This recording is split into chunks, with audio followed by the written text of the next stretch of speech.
되리라. 아멘. 할렐루야. 아멘. 오늘 창세기 17장 1절에서 8절 말씀으로 이름을 바꾸시다라는 제목으로 여러분과 같이 말씀을 나누도록 하겠습니다. 제가 소제목을 이렇게 정해봤어요. 다시 꿈꾸다. 여러분, 기도 덕분에 말씀드린 것처럼 중국 비전 트립 너무 잘 다녀왔습니다. 여러분들이 주일날 이 자리에서 예배를 드리고 있을 때 저희들은 조금 더 이런 시간에 아침 일찍 중국에서 한 호텔방 안에서 예배를 드렸습니다. 그곳에서 저희들 가이드했던 제이 목사님이라고 그렇게 하겠습니다. 우리 선생님이라는 용어를 써요. 중국에서는 목사 이런 표현을 쓰지를 못합니다. 선생님이죠. 제이 선생님과 함께 인도하심 가운데서 저희들이 함께 침대에 걸터 앉고 의자에 앉고 해가지고 예배를 그렇게 드렸습니다. 여러분, 그 예배를 드릴 때에 좀 긴장도 되는 부분들도 있었어요. 여러분 아시겠지만 중국이 굉장히 좀 타이트합니다. 교회, 복음 이런 부분에 대해서 시진핑 들어서고 나서 굉장히 많이 더 그렇게 된 부분들이 있는데, 여러분 그때 중국에서 주일 예배 때 목사님이 당신의 그곳에서의 일들을 이야기하시고 소개하시면서 한 말씀을 읽으셨어요. 그 말씀이 어떤 말씀이냐면 앞에 한번 보시면 마태복음 25장 40절 말씀입니다. 마태복음 25장 40절 말씀 안 나오나요? 네, 같이 한번 읽어볼까요? 시작. 임금이 대답하여 이르시되 내가 진실로 너희에게 이르노니 너희가 여기 내 형제 중에 지극히 작은 자 하나에게 한 것이 곧 내게 한 것이니라 하시고, 왜 이 말씀을 하시면서 사진과 당신의 소개와 함께 그 당신의 일하는 것들을 소개했던 그런 시간이었습니다.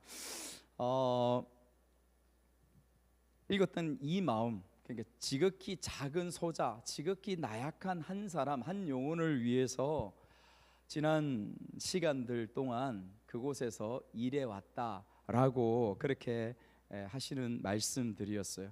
누구를 만나든지 어떤 상황에 있든지 어떤 영혼을 만나든지 가장 연약한 한 사람이라는 마음으로 최선을 다해서 마음을 나누고 또 말씀도 나누고 했던 그러한 시간들이었다라고 했었습니다. 그것이 시간이 13년 동안 그렇게 했다 하는 것이죠. 그런데 그런 이야기들 하셨어요.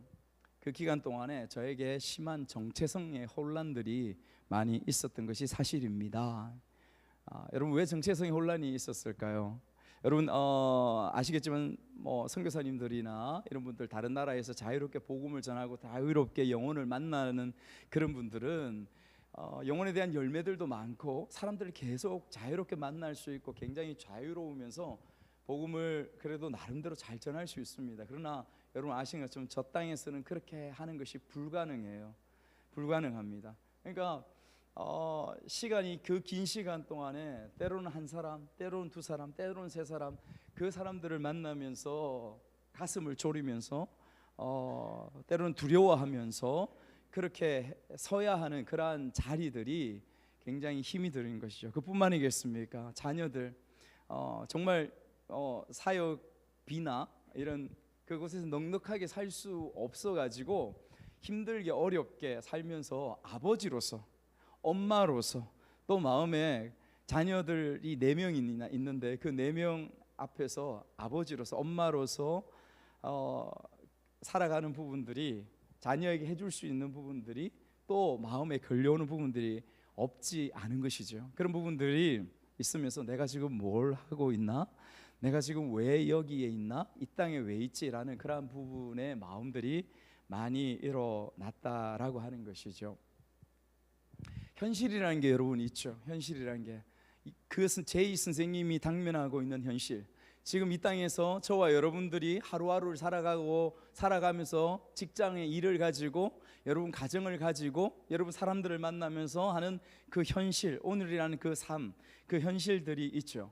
여러분 한번 제가 이런 이야기를 들으면서 그런 생각이 들었어요. 한번 곰곰이 생각해 보니까 하나님께서 살아계시고 그 하나님을 우리가 믿고 따라가지 않습니까?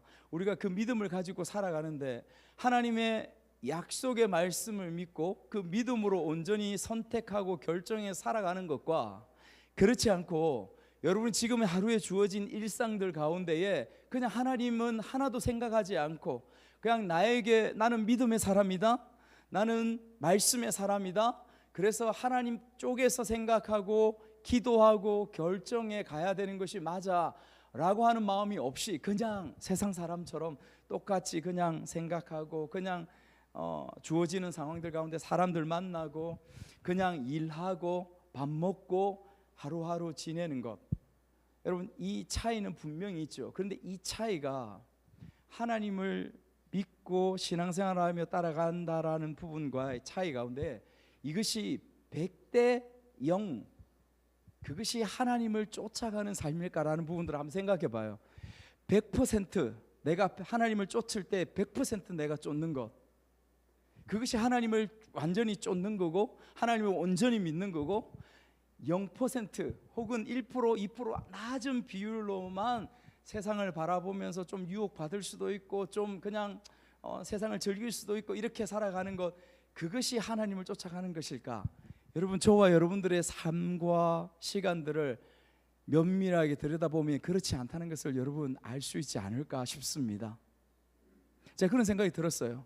그래서 제 마음속에 어떤 생각이 들었냐면 100%대 0%가 아니라 51%대 49%, 여러분 51%대 49%, 그 51%의 위치에 내가 하나님을 믿고 하나님을 따라가는 내 일상과 현실의 삶이 있다면 그것은 어떤 삶일까요? 이기는 삶인 줄 믿습니다. 아멘.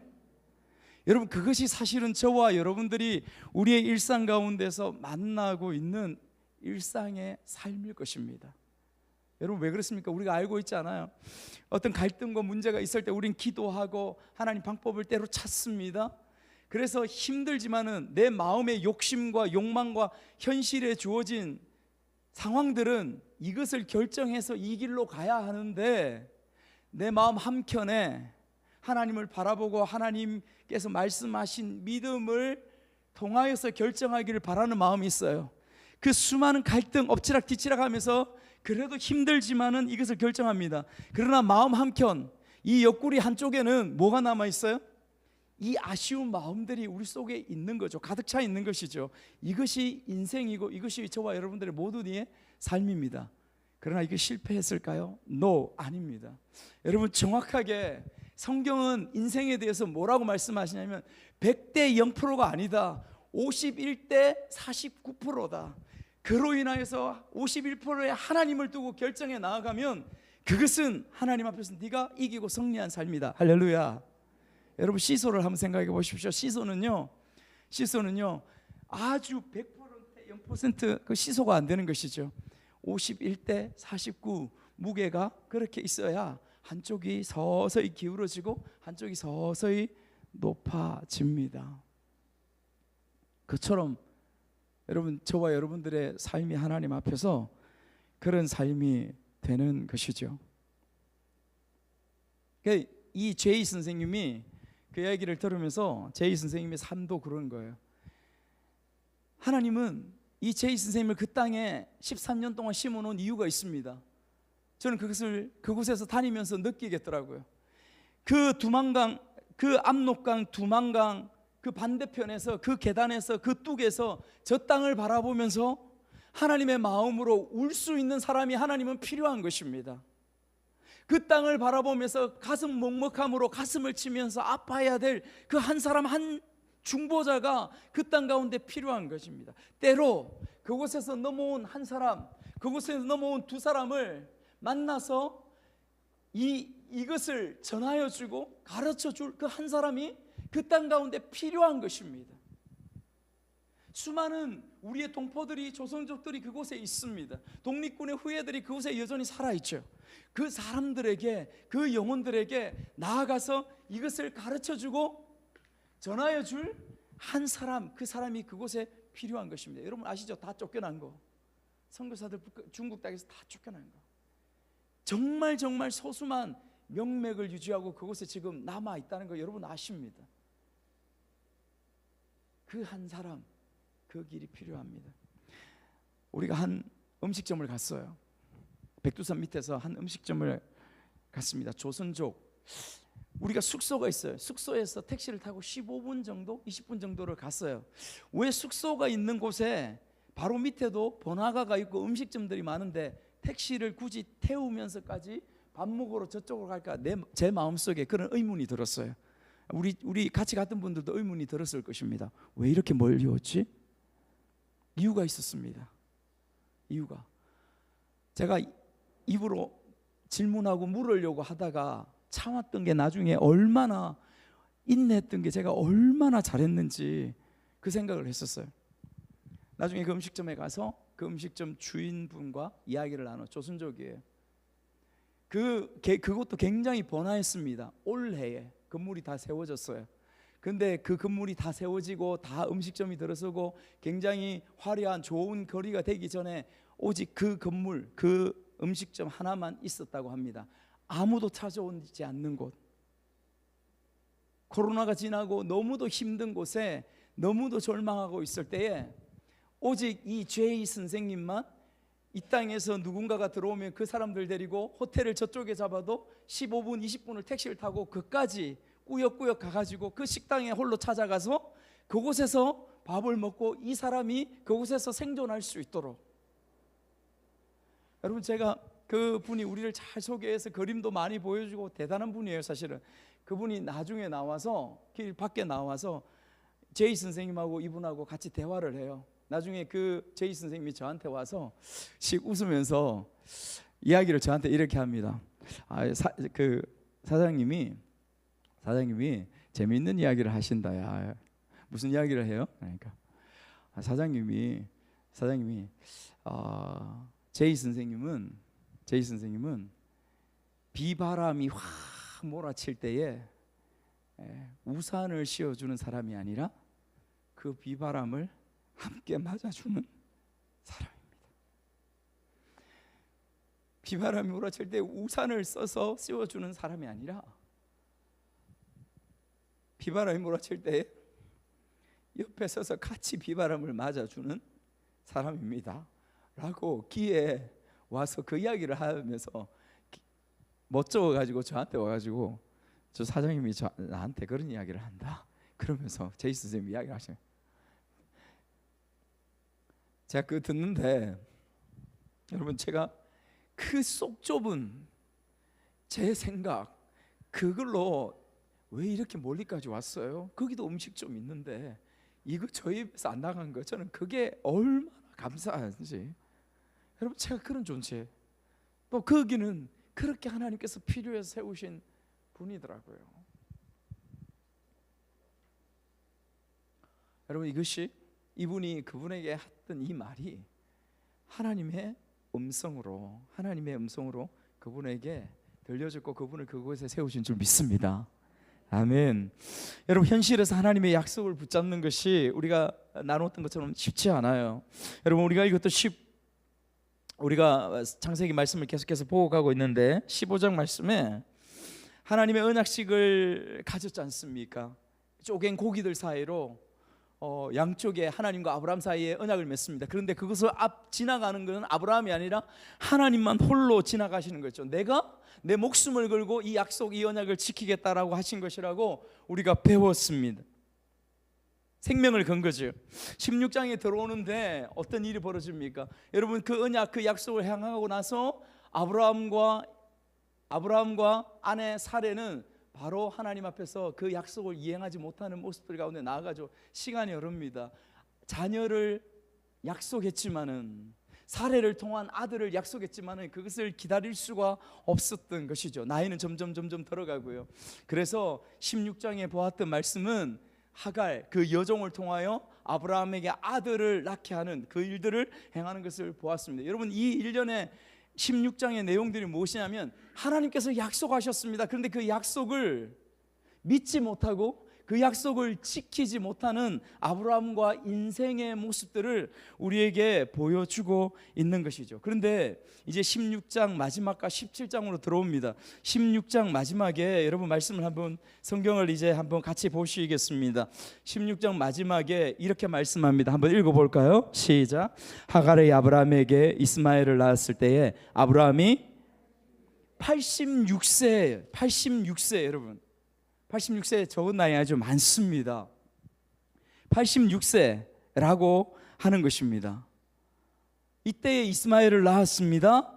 그리고 이제 17장 1절 들어왔습니다. 1절을 한 번 더 같이 한번 읽겠습니다. 시작. 아브라함이 99세 때에 여호와께서 아브라함에게 나타나서, 여기까지요. 99세 때, 그럼 몇 살 차이가 날까요?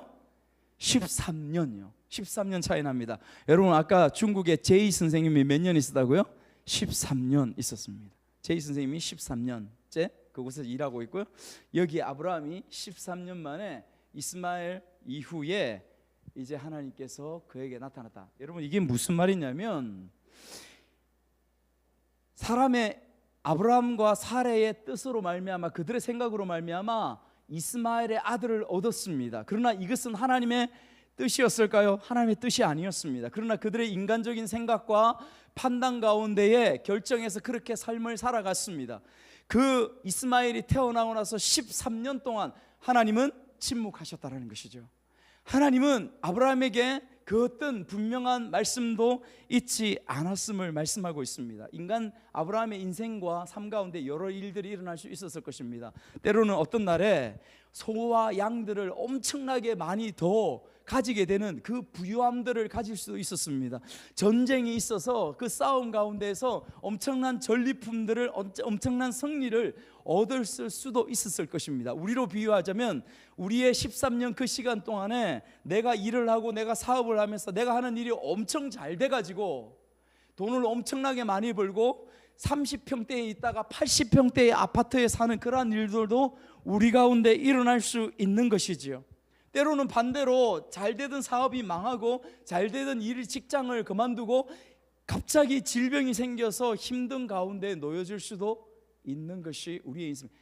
이 아브라함의 일상의 모습들이 있었다라고 말씀하는 거예요. 그러나 중요한 것은 무엇이냐면 이 13년 동안에 하나님께서 언급하지 않으신 것은 하나님 앞에서 이것은 성경에 기록될 만큼 중요하지 않다라는 것을 말씀하고 있는 것이죠.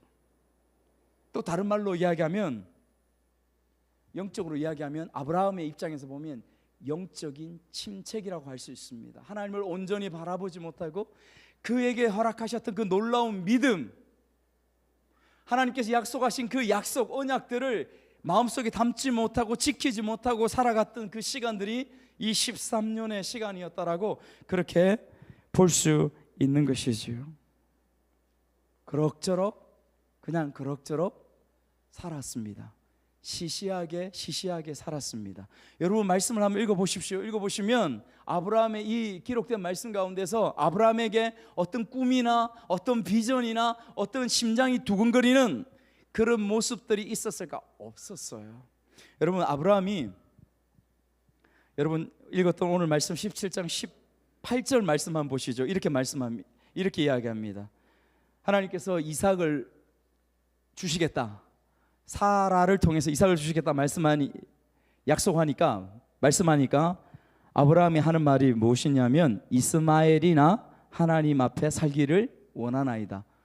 이스마엘이나 하나님 앞에 살면 됐지요. 하나님 됐습니다. 이제 족합니다. 여기에 어떤 가슴 뛰는 삶이나 쿵쾅거리는 가슴이나 그런 부분들이 어디에 있어요? 시시하고 그냥 무미건조하고 그냥 족합니다. 됐습니다 라고 하는 마음이 있는 것이죠. 제가 오늘 아침에도 우리 애들한테 물었었는데 우리 연아 유준이가 부르고 다니는 노래가 있었어요. 꿈꾸지 않으면 사는 게 아니라고. 여러분 이 노래 들어보셨습니까? 꿈꾸지 않으면 사는 게 아니라고, 뭐 이런 동요가 있는 것 같아요. 그 곡이 있습니다. 여기 가사처럼 꿈꾸지 않으면 사는 게 아니라고 합니다. 무슨 말이냐? 아브라함은 여기서 지금 어떤 마음속의 꿈도 어떤 내일에 대한 비전도 없는 것을 말씀을 통하여 우리가 읽을 수 있어야 하는 것입니다. 그런 아브라함의 모습 가운데 99세에 누가 나타나냐? 하나님께서 찾아오셨습니다. 그분이 오셔서 하신 말씀이 나는 전능한 하나님이라 너는 내 앞에서 행하여 완전하라. 여러분 1절을 마저 한번 읽겠습니다. 1절 중간에서 그에게 이르시되 나는 전능한 하나님이라 너는 내 앞에서 행하여 완전하라. 여러분 나는 전능한 하나님이라 히브리어로 이걸 뭘까요? 엘샤다이. 들어보셨죠? 들어보셨습니까? 엘샤다이. 전능하신 하나님을 엘샤다이라고 해요. 불가능한 게 없으신 하나님. 하나님께서 오셔서 아브라함에게 이 말씀을 하시면서 이렇게 말씀하시는 것입니다. 너 믿음에서 떨어졌지. 너 약속을 잊어버렸지. 하갈, 이스마엘. 그런데 아브라함아 기억해. 나는 이 모든 피조 세계에서 전능한 하나님이야. 그렇게 말씀하시는 것이죠. 너는 내 앞에서 행하여 완전하라. 너는 내 앞에서 행하여 완전하라. 여러분 이렇게 말씀하십니다. 여러분 이 말씀을 보면 겁이 덜컥 납니다. 하나님 앞에서 어떻게 연약한 존재가 행하여 완전할 수 있을까? 여러분 이 완전하라는 말씀이 빈틈없이 실수 없이 완벽하라는 그런 뜻인가? 그렇지 않습니다. 이 세상에 완벽하게 행하고 완벽하게 살아갈 수 있는 사람은 단 한 사람도 없다는 것을 우리가 알고 있죠. 그렇다면 이 행함의 완전함이란 뜻은 과연 어떤 뜻일까요? 이런 뜻입니다. 완전하신 하나님 안에서 살아가는 것을 의미합니다. 완전하신 하나님 옆에서 그 안에서 살아가는 것, 그 완전하신 하나님을 바라보며 살아가는 것이 여기서 말씀하신 완전하신 너는 하나님 앞에서 완전하게 행하라 라고 하시는 뜻입니다. 여러분 성경 전체에서 완전함의 뜻이 바로 이 뜻이에요. 나를 바라보고 내 안에서 살아가라. 여러분 빌립보서 4장 13절에 비슷한 말씀을 하십니다. 여러분 빌립보서 4장 13절 말씀 한번 앞에 읽어볼까요? 잘 하시는 말씀이죠. 시작. 내게 능력 주시는 자 안에서 내가 모든 것을 할 수 있느니라. 이제 여러분들은 이 말씀의 뜻이 의미가 무엇인지 정도는 알고 계십니다. 그렇죠? 이것은 내가 모든 것을 할 수 있다는 뜻이 아닙니다. 모든 것이 전지전능한 능력을 가지고 있다는 뜻이 아니죠. 내가 어떤 상황이든지 모든 상황 가운데에 내가 처할 수 있다. 내가 부할 수 있어. 내가 부자로 살아갈 수 있어. 모든 것을 가지고 살아갈 수도 있어. 그런데 반대로 내가 정말 가난하고 정말 빈핍한 가운데 정말 처량한 가운데도 살아갈 수 있어. 단 어떨 때? 내가 예수 그리스도 앞에 설 때에, 내가 예수 그리스도 앞에서 살아갈 때에 나에게 부함이 있든 나에게 가난함이 있든 그것은 아무것도 아니야. 아무것도 아니야. 내 삶에 어떤 영향도 줄 수 없어. 나는 오직 예수 그리스도 바라보고 나는 오직 하나님 안에서 살아가는 것뿐이야. 여러분 이것이 이 말씀의 의미 아닙니까? 이것이 완전함의 의미라는 것이에요. 하나님 앞에 서서 살아가는 완전하게 행하는 것, 주님을 바라보고 주님 안에서 살아가는 일상이 되어라, 이 뜻이라고 하는 것입니다.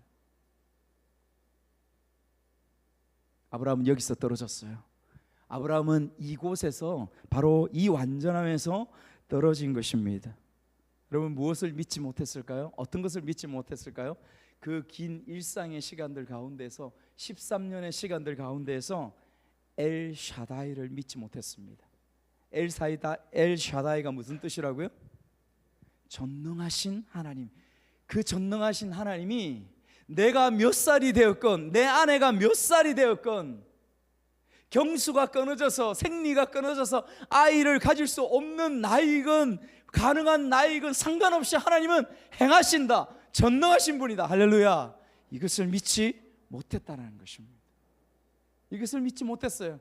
찾아오셔서 그렇게 선명하게 약속을 행했음에도 불구하고 그 가운데 섰다라는 것이지요. 그런 아브라함에게 하나님은 전능하신 하나님으로 찾아오셨습니다.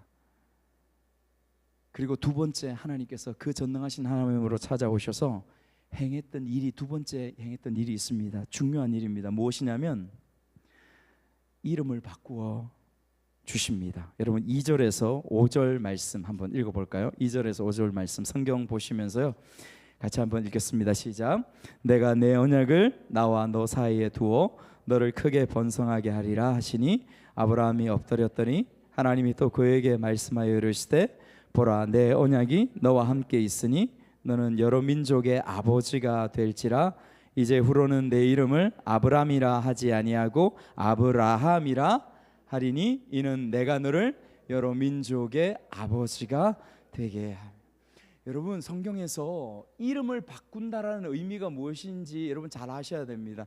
이름을 바꾼다는 의미는 무엇이냐면 정체성을 바꾼다라는 거예요.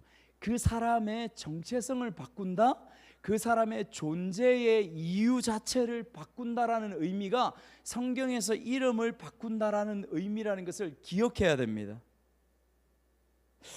여러분 요즘 젊은 친구들이건 연세 있는 분들이건 많은 분들이 이름을 바꾸십니다. 교회에 있는 분들까지 이름을 바꾸는 것을 볼 수가 있어요. 여러분 이름을 왜 바꾸셨습니까? 이름이 무엇입니까? 하면 이름을 이렇게 바꿨는데 이유가 무엇인지 아십니까? 놀랍게도 그 이름이 복이 없는 이름이라고 해서요 사주팔자에 별로 안 좋다라고 해서 이름을 바꾸었습니다.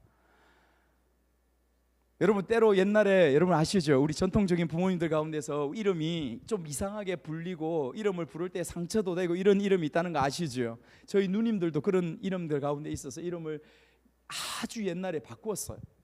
그런데 이런 부분들이 있을 때 필요하지만 여러분 사주팔자가 어떻고 복에 들어오지 않는 이름이다 이런 이유로 이름 바꾸는 것은 그리스도인으로서 이 부분들은 사실은 있을 수 없는 일들이에요. 이름을 바꾼다는 것은 존재의 이유와 정체성을 바꾸는 것입니다. 여러분 아브라함이 누구로 바꾸었습니까? 아브라함의 이름은 무엇일까요? 존귀한 자라는 뜻이에요. 존귀한 자. 그런데 아브라함은 무슨 뜻일까요? 열국의 아버지라는 뜻입니다. 또 나중에 이름이 뒤에 다음 주에 보겠지만은 사레가 사라로 바뀝니다. 아내 사레의 이름이 사라로. 사레는 무슨 뜻이냐면 나의 공주라는 뜻이에요. 나의 이쁜이, 나의 공주 이런 뜻을 가지고 있어요. 그런데 사라는 열국의 어머니라는 뜻을 가지고 있습니다. 하나님께서 아브라함과 사레의 이름을 바꾸시는 것을 볼 수 있습니다. 정체성, 존재의 이유를 바꾸시죠. 성경에서 이런 부분들을 많이 볼 수 있죠. 여러분 누구죠? 야곱의 이름이 누구로 바뀝니까? 이스라엘. 야곱의 이름의 의미는 무엇입니까? 발뒤꿈치를 잡는 자. 다른 사람의 뒤춤을 잡거나 발뒤꿈을 잡아서 다른 사람을 넘어지게 하고 다른 사람을 힘들게 하고 고통케 하는 이름을 야곱이라는 이름에 가지고 있는 거예요. 그런 삶을 야곱이 살았습니다. 그런데 하나님께서 이스라엘이라는 이름을 바꾸셨어요. 이스라엘 이름의 뜻이 무엇입니까? 하나님과 겨루어 이긴 자라는 뜻이죠. 하나님과 씨름하고 나서 하나님과 겨루어 이긴 자. 하나님만을 붙들고 하나님 아니면 저 죽습니다. 하나님 아니면 저 멸망합니다. 그렇게 간청함으로 간구함으로 이스라엘이라는 이름을 받음으로 인해서 그의 인생이 바뀌어진 것을 볼 수 있습니다. 여러분 베드로 원래 이름이 무엇입니까? 베드로 원래 이름이 뭐예요? 시몬이죠. 시몬이 이름이 뭘로요? 베드로, 페트로스라는 뜻이 무엇일까요?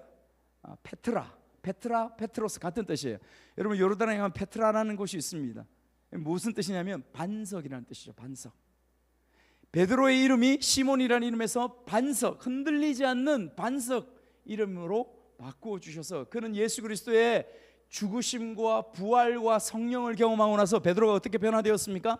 이 반석처럼 변화된 그 존재의 이 변화, 정체성의 변화를 위해서 하나님께서 그렇게 이름을 주셨습니다. 바울, 원래 이름이 무엇이에요? 사울이었죠. 큰 자, 스스로 크고 스스로 높은 자라고 자랑하여 살던 사울이 예수 그리스도를 만나고 나서 그가 스스로 이름을 어떻게 바꾸었습니까? 하나님 앞에서 바울로 바꾸었습니다. 바울의 뜻이 무엇일까요? 작은 자란 뜻이에요. 작은 자. 나는 예수 그리스도 앞에 하나님 앞에서 작은 자입니다. 자기를 낮춘. 이름의 변화는 여러분 굉장히 중요합니다. 중요하죠. 그럼 뭐 이런 부분들을 보면 여러분 우리도 이름을 바꿀까 그런 생각들 해보게 되는데 이름 바꿀 수가 없어요. 왜냐하면 바꿀 필요가 없어요. 왜냐하면 이미 저와 여러분들 가운데 하나님께서 놀라운 이름을 주셨기 때문에 그렇습니다. 할렐루야. 여러분에게 어떤 이름이 주어진 줄 아십니까? 그리스도인, 예수쟁이, 거룩한 자. 여러분 예수쟁이라는 이름을 들으면 기분이 나쁘십니까? 아니요, 저는 바깥에 가서 제 예수쟁이야 하면 이름이 저는 기분이 굉장히 좋습니다. 한 교회에서 찬양하는 것을 보았어요. 그 찬양할 때 청소년들이, 중학생, 고등학생들이 한 100명 이상 나와서 막 열정적으로 랩으로 찬양하는데 그 가사의 내용을 보면서 제가 흐뭇했습니다. 그 가사의 내용이 무엇이냐면 세상의 친구들은 나를 예수쟁이라고 비꼬며 흉보며 그렇게 질타해. 그러나 나는 괜찮아. 나는 자랑스러워. 예수쟁이라는 이름이 자랑스러워. 그 노래의 가사의 내용이 그것이었어요. 여러분 예수쟁이 부끄럽습니까? No, 아니요. 쟁이는 전문가를 뜻하는 또 다른 말이죠. 자랑스럽게 여겨야 돼요. 세상에 아무리 우리를 향해서 손가락질을 하더라도 우리는 구별된 자입니다. 할렐루야. 거룩한 자입니다. 아멘. 우리는 예수 그리스도 안에 있는 영원한 생명을 우리에게 선물로 허락하신 그것을 받은 존재임을 우리가 믿지 않습니까? 아멘. 아멘. 에클레시아, 부르심을 받은 자, 에클레시아. 배반자, 죄인, 불의한 자, 불의한 김배연, 죄인 김배연에서 의로운 김배연, 거룩한 김배연. 여러분의 이름을 그곳에 그대로 넣을 수 있지 않습니까? 그런 존재로 변화되고 바뀌어진 것, 예수 그리스도의 십자가의 은혜인 줄 믿습니다.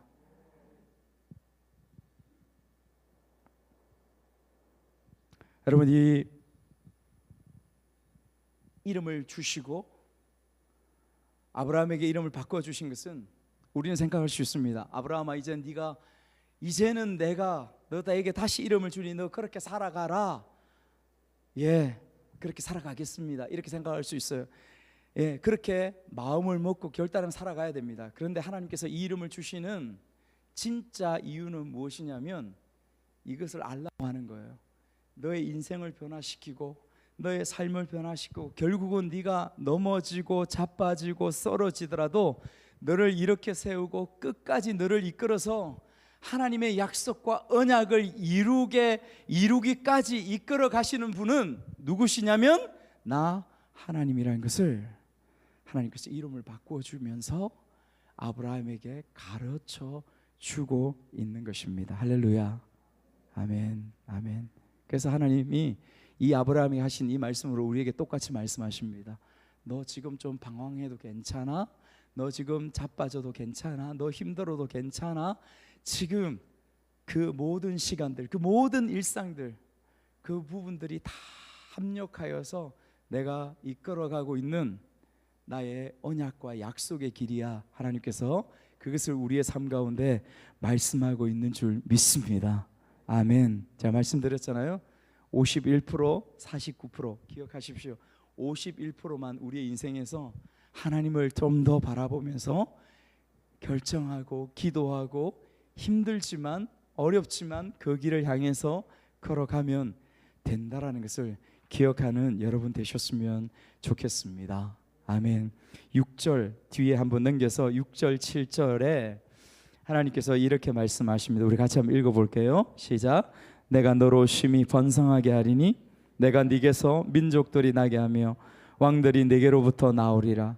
내가 내 언약을 나와 내 및 내 대대 후손 사이에 세워서 영원한 언약을 삼고 너와 내 후손이 하나님이 되리라. 민족들이 나게 하고 왕들이 내게로부터 나오리라. 여러분, 이것을 다른 말로 표현하면 아브라함에게 하나님이 비전을 주시는 거예요. 맞습니까? 보게 하시는 거죠. 약속을 주심으로써 다시 네 앞에, 네 인생 앞에 네가 죽고 나서도 네 후손들 가운데 어떤 일이 보여질 것을 하나님께서 보여주시는 것이죠. 비전, 보는 것입니다. 그것을 하나님께서 아브라함에게 다시 주시는 거예요. 무엇을 주십니까? 꿈을 주시는 거죠. 꿈을.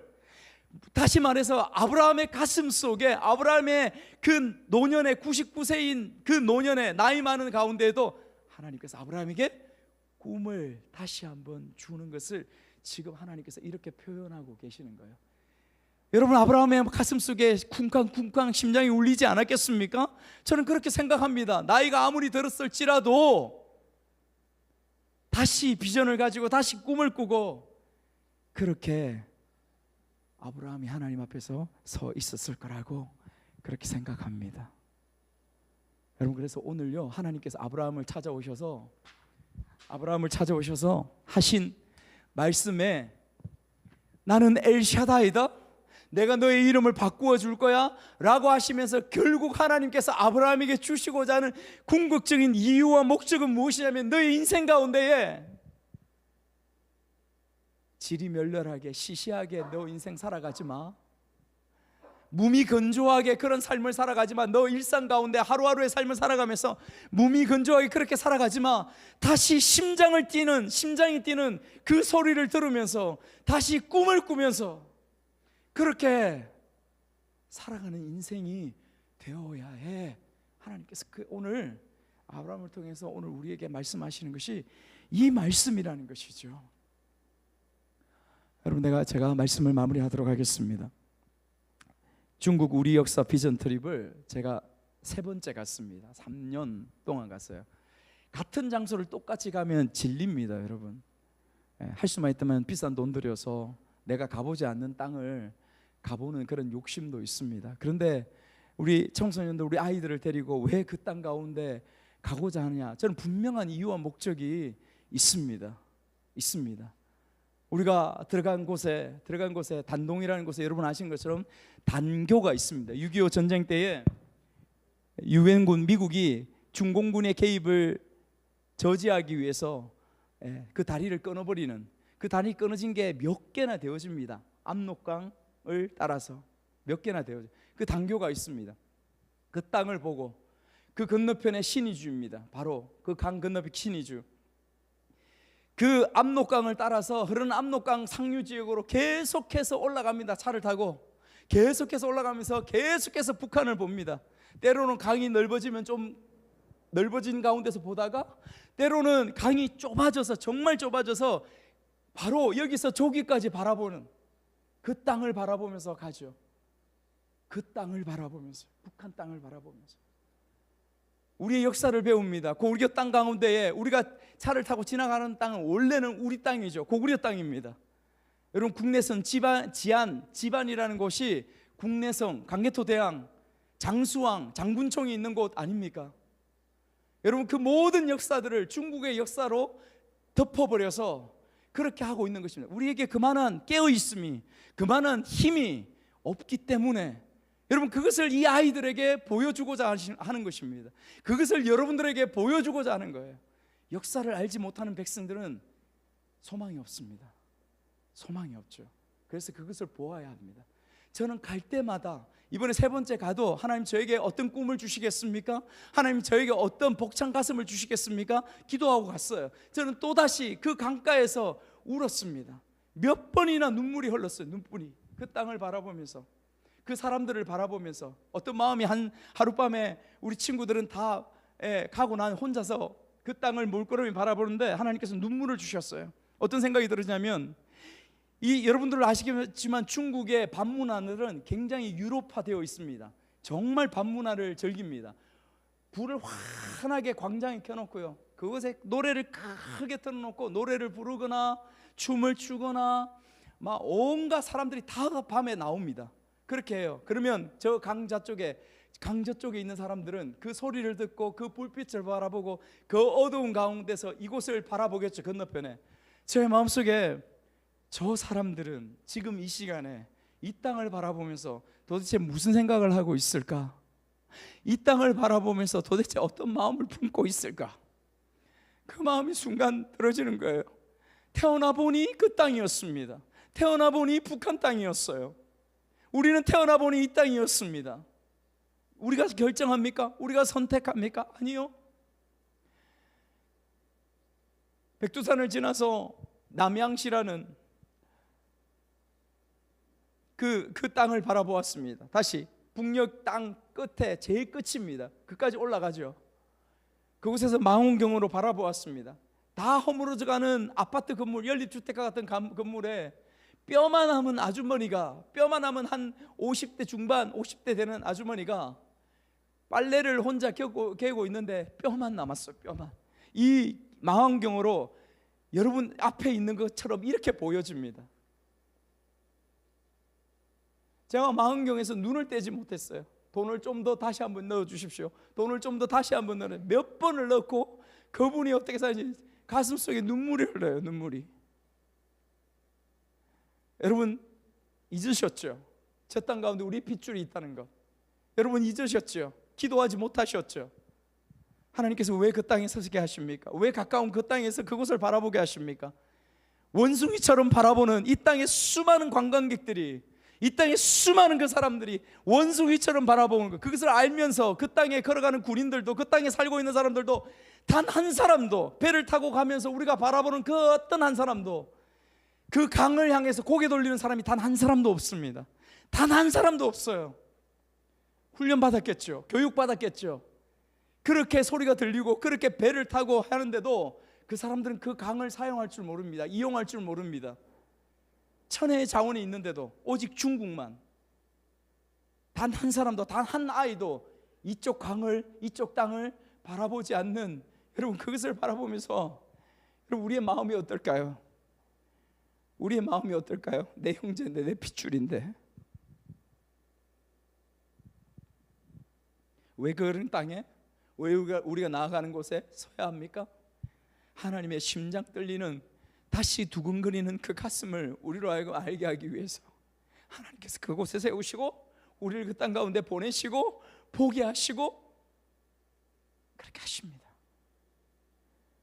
여러분 말씀을 마치면서 저는 우리가 다 그런 곳에 있을 수는 없지만 이 말씀을 통하여 하나님께서 말씀하시는 게 무엇입니까? 다시 너희들의 가슴 속에, 너희들의 마음 속에 그 일상 가운데서 그냥 시시하고 그냥 하루 일상 그냥 때우면서 살아가는 그런 존재가 아니라 지금이라도 가슴 뛰면서 꿈을 가지고 그렇게 살아가라고 하나님 그렇게 이 말씀을 주시는 거 아닙니까? 제가 꿈꿉니다. 제가 그 땅 가운데서 그 땅을 바라보면서 제 마음속에 하나님께 그렇게 기도했어요. 하나님, 제가 제 노후가 되어져서 하나님 앞에 언젠가 서게 되겠지요. 그 노후의 시간들 가운데에 내가 이 땅 가운데 살 동안에 가슴이 울리면서 어떤 한 영혼, 한 사람에게 내가 그 소자에게 행했던 선한 행동들, 그 낮아짐의 행동들, 내가 도왔던 사람, 내가 전했던 사람, 그 사람 한 사람 한 사람들이 내 머릿속에 기억되어져서 내 머릿속에 그 노후 가운데에 저물어가는 제 호흡들 가운데 그 사람들이 생각나서 제 마음이 꽉 찼으면 좋겠습니다. 제 마음이 벅차올랐으면 좋겠습니다. 그렇게 주님을 만났으면 좋겠습니다. 그렇게 주님 앞에 섰으면 좋겠습니다. 제 기도의 제목이었어요. 사랑하는 여러분, 그렇게 살아갈 수 있는 가슴이 울리는 우리의 걸음들이 되시기를 주님의 이름으로 축복합니다. 우리